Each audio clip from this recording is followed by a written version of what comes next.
Praise road. હું Stanley Macwan, મારી YouTube channel Gujarati Bible સ્ટડીમાં તમારું સ્વાગત છે. મારી ચેનલને આજે અત્યારે આગળ તમે સબસ્ક્રાઈબ કરી લો અને ઈશ્વરના જ્ઞાનમાં તમે વધતા જાઓ.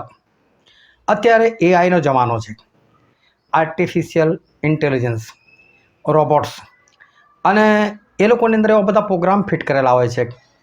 અને આ કોઈ માણસ નથી, દેખાય છે માણસ યાર, પણ છે એક મશીન. હવે આ ઇલેક્ટ્રિક કરંટથી ચાલતું હોય છે. એટલે શું છે કે આ થાકતું નથી અને માણસ કરતાં વધારે તાકાતવર હોય છે. ઘણા બધા કામ કરી નાખે છે અને એની અંદર એવું બધું ભરેલું હોય છે, એવા બધા પ્રોગ્રામ ફિટ કરેલા હોય છે કે ભલભલા કામ કરી નાખે છે. અને એટલે અત્યારે આ એઆઈ ઢગલો લોકોની નોકરી ખાઈ ગયું છે. કેટલા બધા લોકો એ નોકરીઓ ગુમાઈ બેઠેલા છે આ એઆઈને કારણે. અને હજુ જેટલા લોકો નોકરી કરે છે એ લોકોના અંદર ખાને બીક છે કે ક્યારે અમારી પણ નોકરી જતી રહે. અને અત્યારે આ મોંઘવારી અંદર જીવન જીવવાનું કેવી રીતે? માં નોકરી કરે, બાપ નોકરી કરે, તન તોડીને મહેનત કરે, પાછો બાપ 12મું પાસ હોય, બહુ તો બેચલર ડિગ્રી, ડિપ્લોમા કરેલું હોય, અને એને જેવી જોઈએ એ નોકરી મળતી ના હોય. માને બરાબર નોકરી મળતી ના હોય. આ લોકો એવું વિચારે હજુ થોડું વધારે ભણ્યા હોત, હજુ પેલી ડિગ્રી લઈ લીધી હોત તો વધારે સારું કમાત.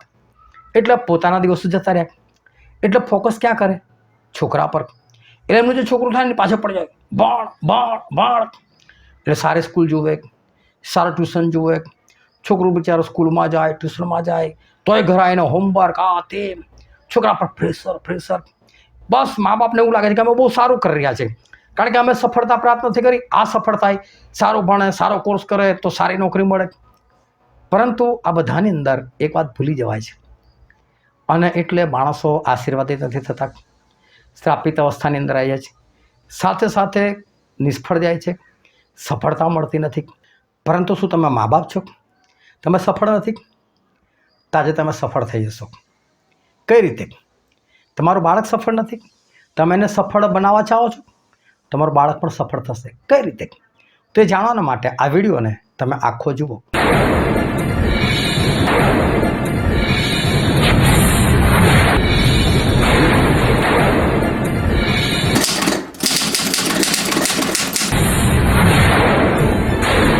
આભાર માની કે આપણે આ જગ્યા પર એકઠા થઈ શક્યા, ઈશ્વરના ગીતો આપણે સાંભળી શક્યા, ગાઈ શક્યા, પ્રભુમાં આનંદ કરી શક્યા. માટે ઈશ્વર પિતાનો આભાર માને છે. હવે ઈશ્વરનો વારો છે કે ઈશ્વર બોલે અને આપણે દરેક જણ સાંભળીએ. અને માટે આપણે દરેક જણ ખૂબ શાંત રહીએ. આપણા મોબાઈલ જો કોઈના ચાલુ રહી ગયા હોય તો બંધ કરી દે, કે જેથી કરીને આપણે ડિસ્ટર્બ ના થઈએ અને ઈશ્વરના કોઈ લોકો ડિસ્ટર્બ ના થાય. આપણે બાઇબલના વચન તરફ જઈએ અને બાઇબલની અંદરથી ગીતશાસ્ત્રનું પુસ્તક તેને 127મો અધ્યાય અને આપણે વાંચીશું તેની 1 થી 5 કલમ. જો યહોવા ઘર ન બાંધે તો તેના બાંધનારાનો શ્રમ મિથ્યા છે. જો યહોવા નગરનું રક્ષણ ન કરે તો ચોકીદારનું જાગવું કેવળ વ્યર્થ છે. તમારું વહેલું ઉઠવું અને મોડું સૂવું તથા કષ્ટ વેઠીને રોટલી ખાવી તે પણ વ્યર્થ છે. કેમ કે તે પોતાના વાલાઓ ઊંઘતા હોય તો પણ તેમને આપે છે. છોકરા તો યહોવાનું આપેલું ધન છે, પેટના ફરજન તેના તરફનું પ્રતિદાન છે. યુવાવસ્થામાંના પુત્રો બળવાનના હાથમાંના બાણ જેવા છે. તેઓ વડે જેનો ભાથો ભરેલો છે તેને ધન્ય છે. તેઓ ભાગળમાં પોતાના શત્રુઓની સાથે બોલશે, ત્યારે તેઓ ફજેત થશે નહીં. ઈશ્વર પિતાનું વાંચેલું વચન આપણા માટે પુષ્કળ આશીર્વાદિત છે. અને ઈશ્વર પિતાનું વચન સત્ય છે.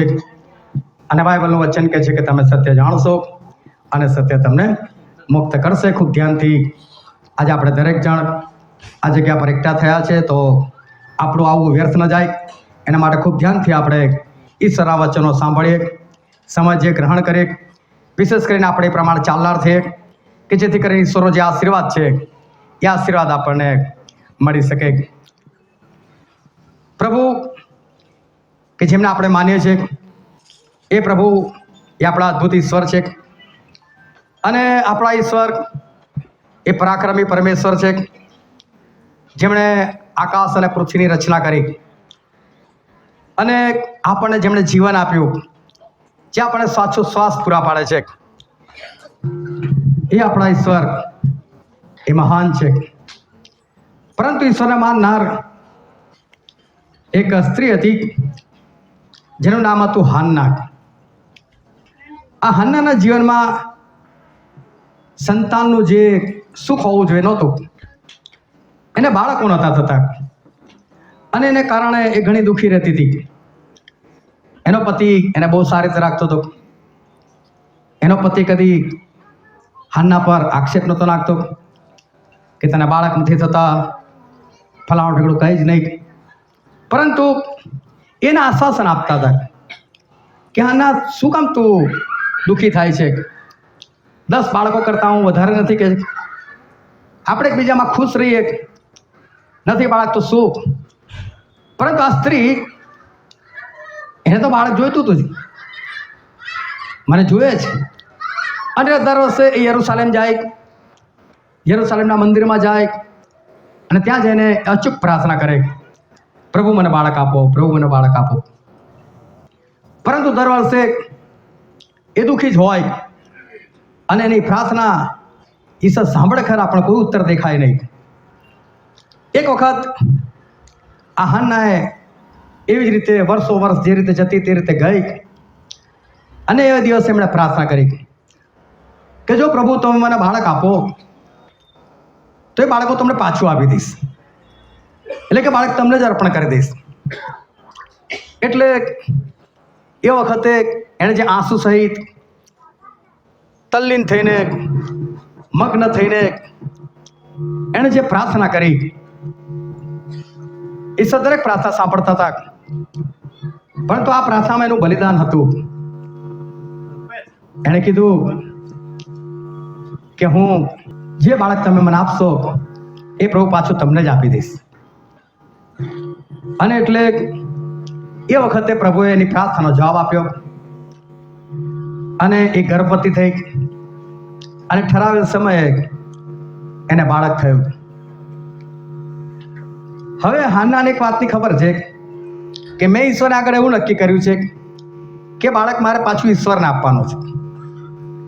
આ બાળક મને ઈશ્વર જ આપેલું છે અને બાળક મારે ફરી પાછું ઈશ્વરને જ આપવાનું છે.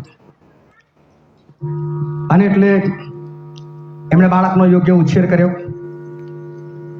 પરંતુ આમાં કોઈ સમયગાળો નથી કે મોટો થયા પછી આપો, એ તો આપી દેવાનું હતું બાળક. એટલે જ્યારે દૂધ છોડાવવાનું થયું ત્યારે હાન્ના ફરી એકવાર યરુશાલેમ જાય છે અને ત્યાં જઈને જે યાજક હતા યાજકને વાત કરે છે કે એલી યાજક તમને યાદ છે હું આ જગ્યા પર આવીને રડતી હતી અને તમે એવું ધારી લીધેલું કે હું પીને આવેલી છું, પણ એવું નહોતું. હું તો બાળક માગતી હતી અને ઈશ્વરે મારી પ્રાર્થના સાંભળી છે. તમે પણ મને આશ્વાસન આપેલું, આજે બાળક એનું દૂધ છોડાયું છે મેં, અને જે મેં ઈશ્વર આગળ નક્કી કરેલું કે બાળક પાછું તમને જ આપી દઈશ, એટલું પાછું બાળક તમને આપવા માટે આવી છું. અમારે પ્રભુને અર્પણ કરવાનું છે અને પ્રભુને અર્પણ કરવાનું એટલે તમે કોઈ વસ્તુ અર્પણ કરો છો એટલે આપી દીધું, એ આપ્યા પછી પાછું ના લેવાનું હોય. અને એટલે આ હાન્ના એ શમુએલ કે જેનું નામ એમણે પોતાના છોકરાનું પાડેલું શમુએલ, એ શમુએલને ત્યાં જ મૂકીને એ પાછા જતા રહ્યા. હવે સમજો દૂધ છોડાયેલું બાળક કેટલા વર્ષનું હશે? વર્ષનું, 2 વર્ષનું, 5 વર્ષનું, મને નથી ખબર. પરંતુ આ શમુએલ ચાલી બોલી શકે એટલી ઉંમરના હતા. બની શકે 4 વર્ષના હોય, 5 વર્ષના હોય. અને એ છોકરાને ત્યાં છોડી અને હાન્ના જતા રહે છે. જો એક માનવ જીવ કઈ રીતે ચાલે અને આટલું નાનું છોકરું એની માને જતા જુએ પણ કઈ રીતે. તમે જો સ્કૂલમાં તમે પહેલી વખત જ્યારે છોકરાને મૂકવા જાઓ છો, એ છોકરું પહેલા દિવસ નથી બેસતું, રડે છે. પણ શમુએલ રડતા નથી. ઓ મમ્મી મારે તો મારા જોડે આવું છે, કંઈ જ નહીં. એ તો શાંતિથી ત્યાં રોકાઈ ગયા. હવે એલી યાજક છે, એ વૃદ્ધ પણ છે, એ એમના રૂમમાં સૂઈ જાય છે. શમુએલને ક્યાં રાખવાના? હવે વિચાર કરો, 4-5 વર્ષનું એક છોકરું હોય એને તો કોઈને હૂંફની જરૂર હોય કે જેની સાથે રહી શકે, પરંતુ જ્યાં ઈશ્વરનો કોષ હતો, કરાર કોષ હતો, એ રૂમની અંદર શમૂએલે રહેવાનું આપ્યું. શમૂએલ એકલા છે, નાના બાળક છે, અને રાત્રે સૂઈ ગયા છે. અને રાત્રે એક અવાજ આવ્યો, શમૂએલ, શમૂએલ. હવે આ છોકરો ભરૂચમાં છે, 4-5 વર્ષનો છોકરો છે. તમે જો બાળકો, મા બાપ માટે બાળકો જ હોય, ભલે 20 વર્ષના થાય, 22 વર્ષના થાય, 25 વર્ષના થાય, પરંતુ મા બાપ જ્યારે બાળકોને ઉઠાડે ત્યારે કોઈ કેવું કરતા હોય છે? તાત્કાલિક ઉઠતા નથી. બસ પપ્પા 2 મિનિટ. બેન્ડમાં કેટલું ઊંઘ મળવાની? ચલો, પાછું ફરીને સુઈ જાય, તૂટી વાળીને સુઈ જાય, બસ ઉઠું જ છું. 22-24 વર્ષના બાળકો નથી ઉઠતા. ઘણી વખત તો નોકરી કરનારે નહીં ઉઠતા. પરંતુ આ શમૂએલ, ઈશ્વરે ગુસ્સામાં થોડું, હે શમૂએલ ઉઠ. અવાજ થોડો ગુસ્સામાં આવે, પ્રેમથી અવાજ આવે, શમૂએલ, શમૂએલ. પ્રેમથી અવાજ આવે અને શમૂએલ ફટ દઈને ઊભા થઈ જાય. જોયું તો કોઈ છે નહીં, એટલે બાજુના રૂમમાં ગયા. અને બાજુના રૂમમાં જઈ એની પાસે જાય છે. એલી, એલી, તમે મને બોલાવ્યો, હું આવી ગયો. હાલેલુયા. આ શમૂએલ દોડીને એવું કહે છે, એલી, એલી, તમે મને બોલાવ્યો, હું આવી ગયો. અને એલી કહે છે, ભાઈ મેં તને નથી બોલાવ્યો, જા જઈને સુઈ જા કે છે. બાળક શમૂએલ પાછા આવે છે, પાછા પોતાની જગ્યા પર સુઈ જાય છે. હજુ આંખ લાગી હશે, ઊંઘ આવી હશે, અને ફરી એક અવાજ, શમૂએલ, શમૂએલ. શમૂએલ ફરી એકદમ બેઠા થઈ ગયા. જો તો કોઈ છે નહીં. ફરી દોડીને ગયા એલી યાજકના રૂમમાં. એલી, એલી, તમે મને બોલાવ્યો, હું આવી ગયો. મા દીકરા, મેં તને નથી બોલાવ્યા, તું જા, પાછો સુઈ જા. તો વિચાર કરો કે ઊંઘમાંથી ઉઠીને તરત ભાગે કોણ? આજે માણસો ઊંઘમાંથી ઉઠે તો ખરા, અડધો કલાક તો પાછો પથારીમાં બેસીને જ કાઢે. ઉઠી ગયો છું, ઉઠી ગઈ છું. પણ હવે ઉઠીને બેસી રહ્યા તો કામ શું? જાઓ તેને મોભો ધો. પરંતુ આ શમૂએલ એ તો ઉઠીને તરત ભાગે છે, બીજા રૂમમાં જાય છે. એ લીધે મને બોલાવ્યો, એટલે કે નથી બોલાવ્યો. ત્રીજી વખત આવું થયું, ત્રીજી વખત શમૂએલ જાય છે. અને એલીને થાય છે કે આના છોકરાને ભ્રમ નથી થતો, ઈશ્વર બોલાઈ રહ્યા લાગે છે આને. હે શમૂએલ, જો 3 વખત તું આવ્યો, ચોથી વખત અવાજ થાય તો મારી પાસે ના આવતો. પણ એવું કહે છે કે યહોવા બોલો, તમારો સેવક સાંભળે છે કે છે. આટલી વસ્તુ કહે છે. ચોથી વખત અવાજ આવ્યો, શમૂએલ. શમૂએલ ચોથી વખત જાગી ગયા. બોલો, યહોવા પરમેશ્વર બોલો, હું સાંભળું છું. અને એટલી નાની ઉંમરમાં આ શમૂએલની સાથે ઈશ્વરે વાત કરી. એ શમૂએલ મોટા થતા ગયા, ઇઝરાયલના પ્રથમ પ્રબોધક બન્યા. અને આ શમૂએલ જે કંઈ બોલતા એ પ્રમાણે ઈશ્વર કરતા. શમૂએલ જેવું કહેતા એવું ઈશ્વર કરતા. બહુ સરસ વાત. પરંતુ આટલી નાની ઉંમરમાં શમૂએલ ઉઠી કેવી રીતે શકે છે? આટલી નાની ઉંમરમાં શમૂએલની આંખ ખુલી કેમ નહીં શકે છે?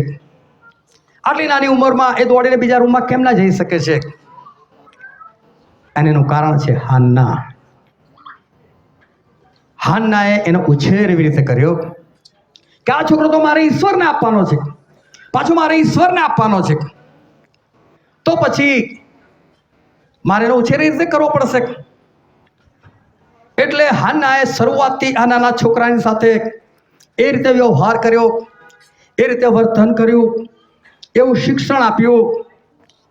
અને આ શમૂએલ જ્યારે સૂઈ જતા હશે અને આ હાનના ઘણે વખત ઉઠાડી દેતા હશે એ સમૂળ ઉઠ, ફટાફટ ઉઠ. એકદમ કંઈ સમૂળ ટેવું નહીં પડી હોય, રોજ રોજ આવું કર્યું શું ઉઠ. કારણ કે હાન્નાને ખબર છે ઈસોનો અવાજ ગમે ત્યારે આવે, અડધી રાતે પણ આવે. અને એટલે એ રીતે એવી ટ્રેનિંગ આપી, એવો ઉછેર કર્યો કે આ શમુએલ એકલા રહી શકે છે, સમુએલ એકલા સૂઈ શકે છે, ઈશ્વરનો અવાજ સાંભળી શકે છે અને ઈશ્વરની પાછળ ચાલી શકે છે. અને ઇઝરાયલના પ્રથમ પ્રબોધક બન્યા. પણ એનું શ્રેય જો કોઈને જાય છે તો એમના મમ્મી હાન્નાને, કે જેમણે એમનો ઉછેર જોરદાર રીતે કર્યો, સરસ રીતે એમનો ઉછેર કર્યો. આજે 2026 સાલ, અત્યારે આપણે માણસો બધા જીવીએ છીએ ખરા, પરંતુ અત્યારે પેલા રોબોટ બનવા લાગ્યા છે, આર્ટિફિશિયલ ઇન્ટેલિજન્સ. એ લોકોમાં એવું જ્ઞાન છે કે આજે એ લોકોની નોકરીઓ ખાવાનું શરૂ કરી દીધું છે. આજે કેટલા બધાની નોકરીઓ એ ખતરામાં પડેલી છે, કેટલા બધાની નોકરીઓ જતી રહી છે. આ એઆઈને કારણે, આ રોબોટ્સને કારણે, મશીનને કારણે આજે લોકોનું જીવન એ જોખમમાં આવી ગયું છે. આજે લોકો ભવિષ્ય તરફ નજર નાખે છે તો એ લોકોને કોઈ ભવિષ્ય દેખાતું નથી. કારણ કે ગમે એટલું ભણો, સારી કમાણી કરવા માટે ભણો, સારી ડિગ્રી લો, પરંતુ આ એક મશીન આવે છે, એની અંદર એવા પ્રોગ્રામ સેટ થાય છે અને માણસની નોકરી જતી રહે છે. માણસ કરે તો શું કરે? જે ભવિષ્ય આજે દેખાવું જોઈએ એ દેખાતું નથી. માણસ મહેનત કરે છે, કમાવા માટે મહેનત કરે છે, સારું જીવન જીવવા માટે મહેનત કરે છે, સારું ઘર બનાવવા માટે, સારી કાર માટે મહેનત કરે છે, પરંતુ જે મહેનત એ કરે છે એ પ્રમાણે એને ફળ દેખાતું નથી. ઘણી વખત માણસો બીજાને જોવે છે, બીજાએ કોઈ અલગ ડિગ્રી લીધેલી છે અને એને અફસોસ થાય છે કદાચ મેં આવું કર્યું હોત તો કેટલું સારું. અને આજે ઘણા બધાનું ભવિષ્ય એ અંધકારમય થઈ ગયું છે. આ ધનવાન બનવાની દુનિયાની અંદર જાણે કે હરીફાઈ લાગી છે. લોકોને પૈસાદાર થવું છે, કારણ કે ગરીબ હોવું એ કોઈને પણ એ ગમતું નથી. પરંતુ આજે પરિસ્થિતિ એ બહુ ખરાબ થઈ ગઈ છે, જીવવું એ બહુ મુશ્કેલ થતું જાય છે. હજુ જે આવનાર પેઢી છે એ લોકોની પરિસ્થિતિ કેવી હશે ખબર નહીં. પરંતુ માણસ આજે ધીરજ ખોઈ બેઠો છે, કારણ કે વર્ષો પર વર્ષો વીતતા જાય છે. લોકો વાતો કરે છે કેટલા જલ્દી વર્ષો વીતતા જાય છે, દિવસો કેટલા જલ્દી જતા રહે છે, ઉંમર કેટલી જલ્દી થઈ જાય છે, અને માણસની ધીરજ ખૂટી જાય છે. ક્યારે મારું સારું થશે, ક્યારે મારું સારું થશે, ક્યારે મારો દિવસ આવશે. એક ભાઈ હતો અને એણે ગામડાની અંદર એણે ખાડો ખોદવાની શરૂઆત કરી. પાણી માટે ખાડો ખોદતો હતો. 15 ફૂટ ખોદ્યો, કંટાળી ગયો, પાણી તો આવતું નથી, પાણી તો આવતું નથી. છોડો એને કંઈ પાણી નથી મળતું. થોડે દૂર બીજી જગ્યા પર ગયો અને ફરી પાછો ત્યાં મહેનત કરવા લાગ્યો. લગભગ એણે 20 ફૂટ ખોદી નાખ્યું, પરંતુ પાણી ના નીકળ્યું. અહીંયા પણ પાણી નથી. કેટલી મહેનત કરું છું, પાણી નીકળતું નથી. ફરી ત્રીજી જગ્યાએ ગયો, ત્યાં 25 ફૂટ ખોદી નાખ્યું, પણ પાણી ના નીકળ્યું. નિરાશ થઈ ગયો, હતાશ થઈ ગયો. ત્યાં એક ભાઈ આવ્યો. એ ભાઈએ પણ ખાડો ખોદ્યો. એ ખોદતો ગયો, લગભગ 30 ફૂટ ખોદ્યું, પાણી આવવા લાગ્યું અને ખુશીથી ઉછળવા લાગ્યો. અને પેલાને બહુ દુઃખ થયું. મેં 3 ખાડા ખોદ્યા, અને એક જ ખાડો ખોદ્યો, એને પાણી મળી ગયું, મને ના મળ્યું. પણ પેલો ભાઈ એક જ જગ્યાએ ખોદતો ગયો 30 ફૂટ સુધી ગયો.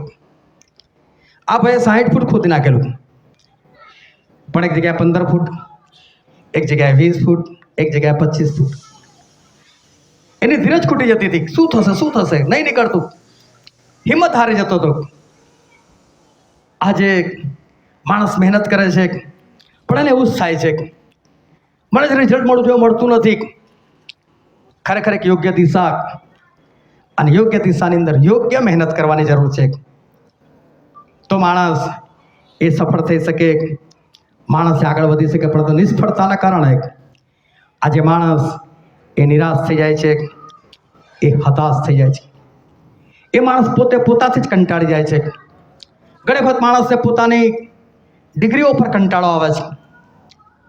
મને એક ભાઈ મળેલો, મને એવું થાય છે કે આ મારી ફાઇલ સળગાવી નાખું. કારણ તો કે આટલું બધું ભણીને કંઈ મળતું છે નહીં. નિષ્ફળતાના કારણે માણસો નિરાશ થઈ જાય છે, હતાશ થઈ જાય છે. એક યોગ્ય દિશા દેખાતી નથી. એક કુંભારે 4 દીવા બનાવેલા હતા. દીવો એટલે એની અંદર તેલ નાખવાનું, એક દિવેટ બનાવવાની, એને સળગાવવાનો એટલે અજવાળું આપે. 4 માટીમાંથી બનેલા હતા. અને એક દીવો વાત કરતો હતો કે જવા દો ને, મારે તો સુંદર આકર્ષક ઘડો બનવું હતું કે મારી અંદર પાણી ભરીને મને સજાવીને લોકો રાખત. જવા દો ને, આ કુંભારે તો મને દીવો બનાવીને મૂકી દીધો. બીજોને દુઃખ જોઈને કહેવા લાગ્યો, સાચી વાત છે કે મારે તો ગલ્લો બનવું હતું, પૈસાથી ભરેલું રહેવું હતું, પણ મને જવા દો દીવો બનાવીને મૂકી દીધો. ત્રીજો દીવો બી જોયું કે આ લોકો દુઃખી છે, એટલે એણે પણ વાત કરી, મારે તો મસ્ત ફૂલદાની બનવું હતું ને, કોઈ ધનવાનના ઘરમાં રહેવું હતું, શોકેસની અંદર, આ લોકો મને આવીને જોતા અને ખુશ થતા. પણ જવા દો ને, મન દીવો બનાવી નાખ્યો. આજે માણસને અસંતોષ છે. એ પોતે જે છે એની પર અસંતોષ છે. એ કાગડાને લાગ્યું મારો અવાજ કેટલો ખરાબ, ગમે ત્યારે ઘરમાં કાંઈ જ કરવાનું, ઝઘડો હોય કે ના હોય, કાંઈ જ હોય ઘરમાં. એના કરતા આ હંસ કેટલો જોરદાર, કેટલો સુંદર દેખાય, સફેદ એનો કલર, કેટલું સરસ. અનેક દિવસ એક સંત ત્યાંથી જતા હતા અને કાગડો ઝાડ પર બેઠો રડતો હતો. એના આંસુનું ટીપું આ સંત પર પડ્યું. સંતને થયું, ગાડી કઈથી પાણી ક્યાંથી આવ્યું? ઉપર જોયું તો કાગડો રડે. એટલે કાગડા શું થયું, કેમ રડે તું? તો કે આ તો કોઈ જીવન છે, કાળો કાળો, આ કોઈ કલર છે, આ તો કોઈ અવાજ છે. પેલો હંસ કેટલો સરસ એનો સફેદ કલર, હંસ હોત તો કેટલું સારું. આ સંત કે એમાં શું છું, તને હંસ બનાવી દઉં કે છે, મારામાં શક્તિ છે, તને હંસ બનાવી દઉં. તો કે બનાવી દો. તો કે એવી રીતે નહીં, પેલા હંસ પાસે જા, હંસને મળીને કરાય કે પછી બનાવો. એ કાગડો ગયો હંસ પાસે. ઓ હંસ, તમે કેટલા જોરદાર, તમારો કલર કેટલો સરસ, તમે સફેદ દેખાવો, લોકો તમારા ફોટા પાડે, કેટલું સરસ. અને હંસ કે જા તો કોઈ કલર છે, આની પર ગમે તેવા ડાઘ પડે છે, હા કલર છે. આ પાણીમાં પડી રહેવા લોકો ફોટા પાડે એટલું જ. આ જીવનમાં છે શું, કઈ જ નથી કે છે. પોપટ જો, પોપટ કેટલો સરસ એનો કલર છે, લીલો, અને કેવું મીઠું મીઠું બોલે. માણસો ખબર એને ઘરમાં રાખે, એની પાસે બોલાવડાવે, સરસ મરચા ખવડાવે. કાગડો કેવું, સંત કે હંસ કેન્સલ, પોપટ બનાવી દો, પોપટ બી બનાવી દો, ચાલ આપણે પોપટને મળી નાખે. એટલે પોપટને મળવા ગયા. એને તો ખબર પોપટ ઝાડ પર રહે. 3-4 ચક્કર માર્યા અને પછી પોપટ દેખાવ્યો. એની બાજુમાં જોઈને પોપટ કેવું છે કે શું તમારો કલર, શું તમારી ચાંચ, શું તમે મીઠું મીઠું બોલો, તમને તો લોકો ઘરમાં રાખે, કેટલું જોરદાર. છાનામાનો બેસ કે છે, આ કોઈ કલર છે? તે 3-4 ચક્કર મારે ને તારે લીલા જળમાં લીલો કલર તને દેખાયો. હું તો અહીંયા જો 4 ચક્કર મારતા તો હું તને દેખાયો. આ તો કોઈ કલર છે? મીઠું મીઠું બોલો તો શું છે? પાંજરામ પૂરીને રાખે છે. અહીંયા તો શિકારથી ચેતવું પડે. હા તો કોઈ જીવન છે નહીં, બરાબર? અરે પેલો મોર જો, મોર કલરફુલ, કેવો કળા કરે, કેટલો ખુશ રહે, એ નાચે ને લોકો જુએ. અને કાગડાને થયું મોર, ઓ સંત મને મોર બનાવી દો, બનાવી દો, બનાવી દો. મોરને મળીને તો આ એકવાર, મોરને મળીને એકવાર આ. એટલે મોરને મળવા જાય છે. ઓ મોર, શું તમારી ચાલ, શું તમારી કળા, શું તમારા રંગબેરંગી કલર, શું તમારો ટહુકો જોરદાર, ખાક જોરદાર. પીછા લઈને લોકો ઘરમાં મૂકે છે કે ગરુડી ભાગી જાય. પીછાઈ કાઢવા પાછળ દોડે છે. શિકારીથી હંમેશા મારે બીવું પડતું હોય છે. એક તો ભારે શરીર ઉડાતું નથી એટલું બધું, અને સતત એક ભય રહે છે કે કોઈ આવશે, કોઈ મને મારી નાખશે, કોઈ મને પકડી લેશે. વેપાર થાય છે મારો. આ તો કોઈ જીવન છે? તો કે તમે દુખી, તો ક્યાં? તો કે સારું, તમને કશું બનવાનું મન થાય, તમે શું બનો? તો કાગડો બનો. કે ચિંતા જ નહીં, કાળો કલર કાં કાં કર્યા કરો, મગજ મારે જ નહીં, એ ફર્યા કરો. અને જો કોઈ કશું આપણને કરે તો કાગડો કે સંત કશું નહીં બનવું. બરાબર છે, બરાબર. તો ચોથો દીવો કે છે ભાઈ તમને લોકોને અસંતોષ હોય તો હોય, મને નથી. હું સળગું છું, અજવાળો આપું છું, અને મારા અજવાળામાં ભણી ગણી કોઈ એન્જિનિયર બનેલું છે, કોઈ શિક્ષક બનેલું છે, કોઈ દેશી સેવા કરવા માટે ગયું છે. મારા રીતે ઘણું બધું કામ થયું છે. આ યોગ્ય છે. માણસ બીજાને જો છે એવું થાય છે કદાચ હું આ હોત, કદાચ મારી પાસે આ ડિગ્રી હોત, કદાચ પેલી ડિગ્રી હોત, પરંતુ એને ખબર નથી કે ઈશ્વરે એને બનાવ્યો છે તો જે છે બરાબર છે. બસ ખાલી આપણે યોગ્ય દિશાની જરૂર છે.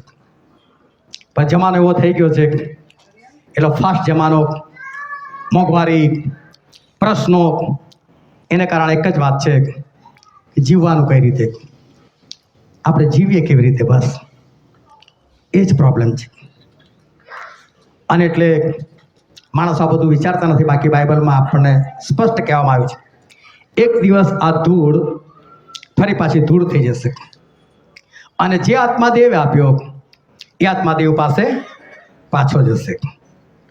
આપણે જ્યાંથી આવ્યા છે ત્યાં જ પાછું જવાનું છે. આપણી નાગરિકતા આકાશમાં છે,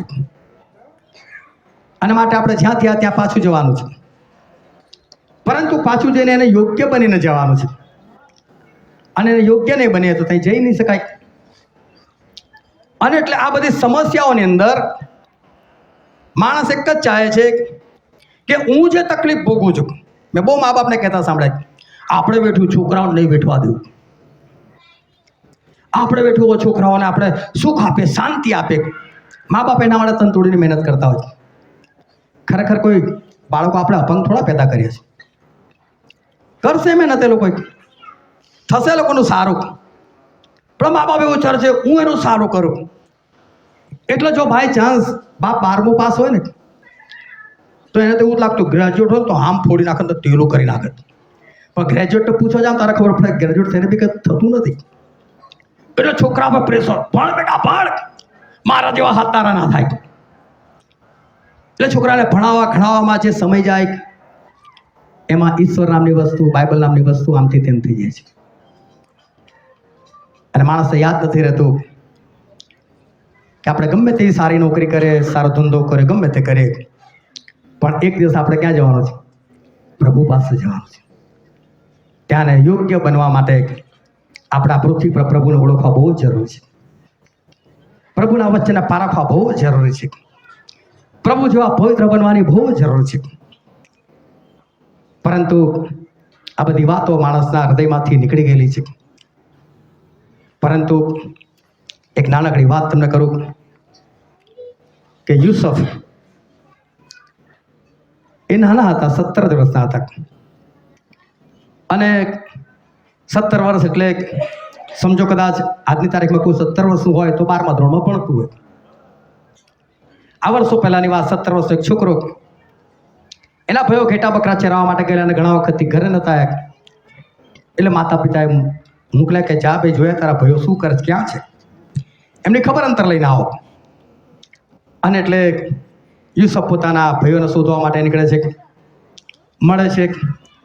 પરંતુ આ યુસુફને 2 સપના એવા આવેલા કે જેમાં ઈશ્વર એમને એવું કહેવા માંગતા હતા કે તારા ભાઈઓ કરતા હું તને બહુ ઊંચાઈ પર લઈ જઈશ.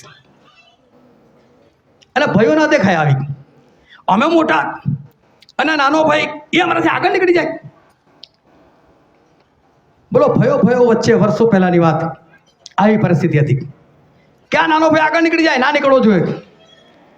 અને જ્યારે યુસુફ એના ભાઈઓને મળે છે દૂરથી, એ જુએ છે, બૂમ પાડે છે પોતાના ભાઈઓને, અને પેલા ભાઈઓ અંદર પ્લાન બનાવે છે, મારી નાખો આને, આપણાથી આગળ નીકળવાનું છે, મારી નાખો એને.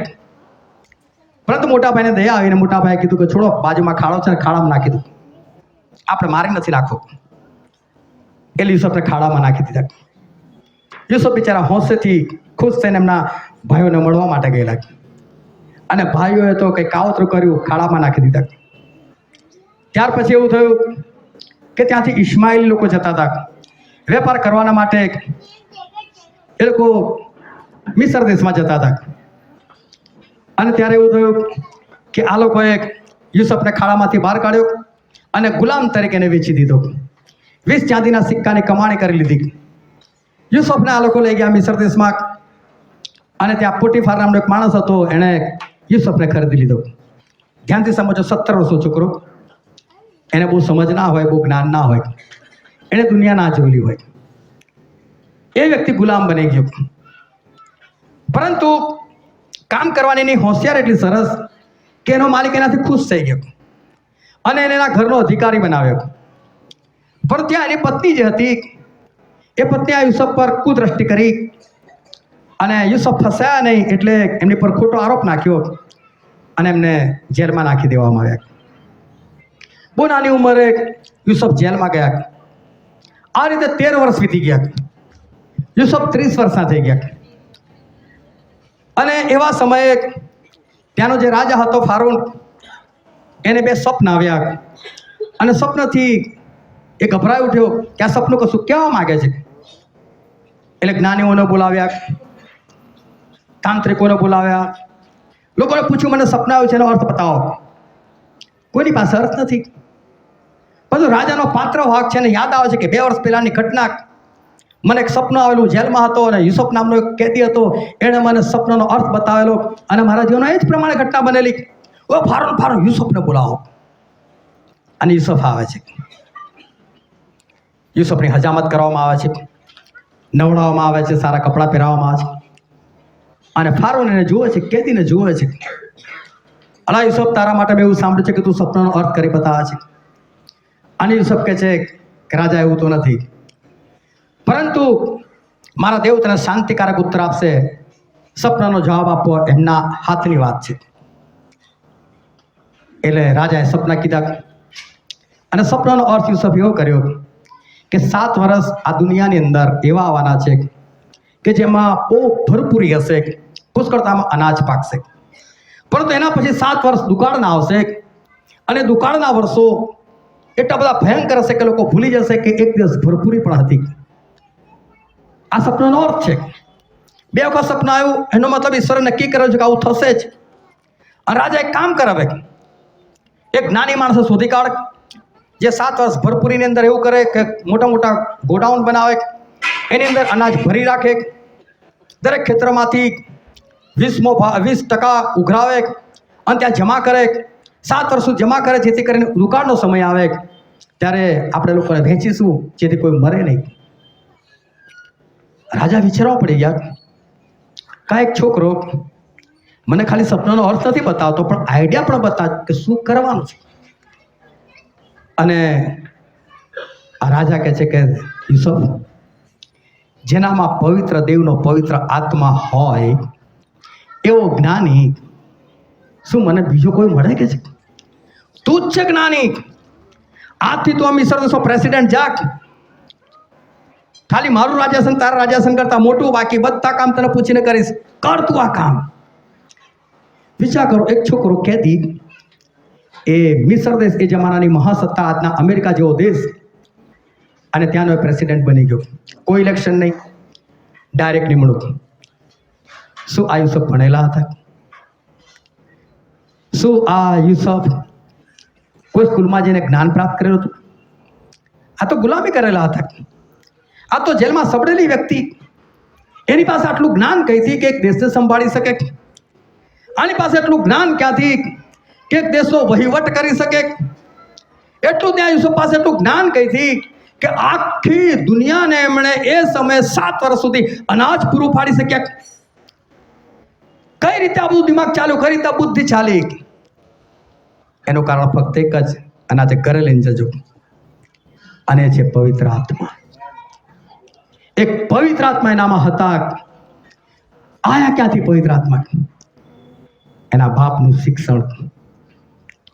બેટા, આ દુનિયાનું કશું કામ લાગે કે ના લાગે, આ કામ લાગશે. તમે ગમે તે ડિગ્રીઓ લો, બની શકે આ જ્ઞાન ના આવે. તો આ જ્ઞાન એવું છે ઈશ્વરનું કે ભલે તમારી પાસે ડિગ્રી ના આવે પણ એના આગળ તમે નીકળી શકો. હાલેલુયા. અને માટે આપણા છોકરાઓને આપણા શીખવાડવાની જરૂર છે કે બેટા, પવિત્ર આત્મા આ હશે તો બધું જ છે, બધું જ હોય ને આ નથી તો કશું નથી. અને આની અંદર ઉછેર કરવાનો બહુ જરૂર છે, કારણ કે જગતની ડિગ્રી એક દિવસ ખલાસ થઈ જશે, પરંતુ પવિત્ર આત્મા સ્વર્ગ સુધી સાથ નહીં છોડે. અને એ જે જ્ઞાન આપે છે એ ભણતરથી નથી આવતું, ભલે પછી ડિગ્રી નહીં હોય તો પણ ચાલશે. અને એટલે આજે જે આપણે વચન વાંચેલું હતું, કિસ્સાસ્ત્રનું પુસ્તક, તેનો 127મો અધ્યાય, અને ત્યાં 3જી કલમમાં લખેલું છે કે બાળકો તો યહોવાનું આપેલું ધન છે. બાળકો ઈશ્વરનું આપેલું શું છે? ધન છે. અયાન એના માતા પિતા પાસે ઈશ્વરનું આપેલું શું છે? ધન છે. જો ઈશ્વરે બહુ વિશ્વાસ સહિત આ ધન આપ્યું છે.